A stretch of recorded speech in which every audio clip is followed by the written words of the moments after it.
For months, a prominent network distributing alternative medical knowledge abruptly stopped sharing its core teachings with the public. Even fully vetted personnel, practitioners like Dr. Dave, who had previously cleared the group's internal security checks, found themselves locked out, actively denied access to the promised medical curriculum. This schematic maps the internal architecture of the Keshe Foundation.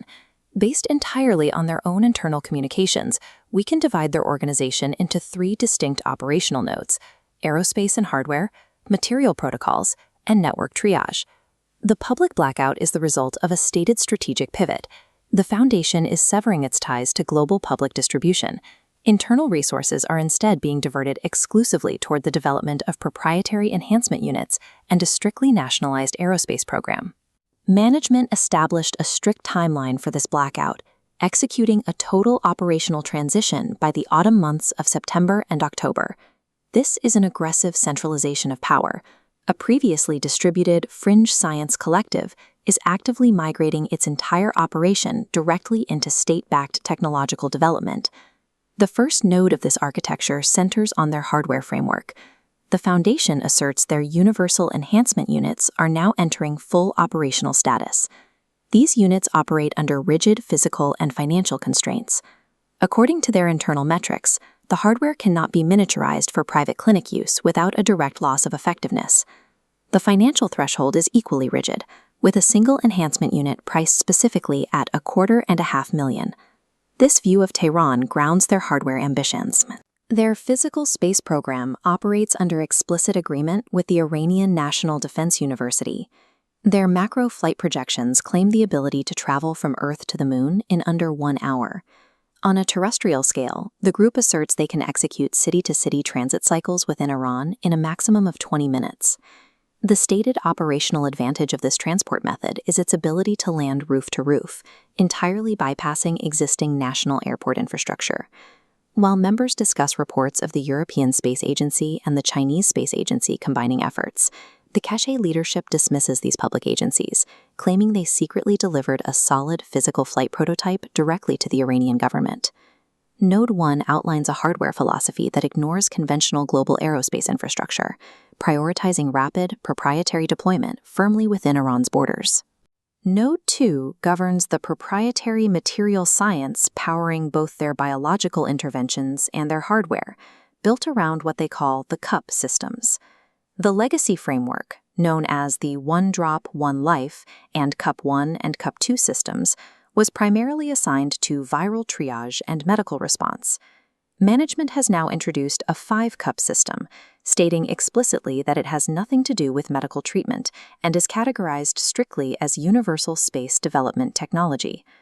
This flowchart tracks Protocol 4, a specialized formula prescribed for psychosomatic conditions, skin irritations, and internal bleeding, requiring a 20% mixture of the base cups. But the protocol requires a critical missing ingredient to function, specifically magnesium. To synthesize what they call magnesium GANs, or gas in a nanostate, practitioners are instructed to combine carbon dioxide with standard magnesium tablets.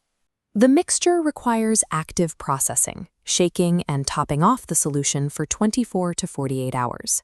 This processing is supposed to strip away the CO2 characteristics, leaving behind a new substance defined by the pure strength of magnesium. Within the Foundation's theoretical neural framework, this magnesium is used mechanically to prevent calcium from calcifying and blocking neural pathways. Biologically, the magnesium acts as an opener. It purportedly loosens muscle tissue to accept liquid conditioners, creating a necessary, pliable jelly effect in the brain.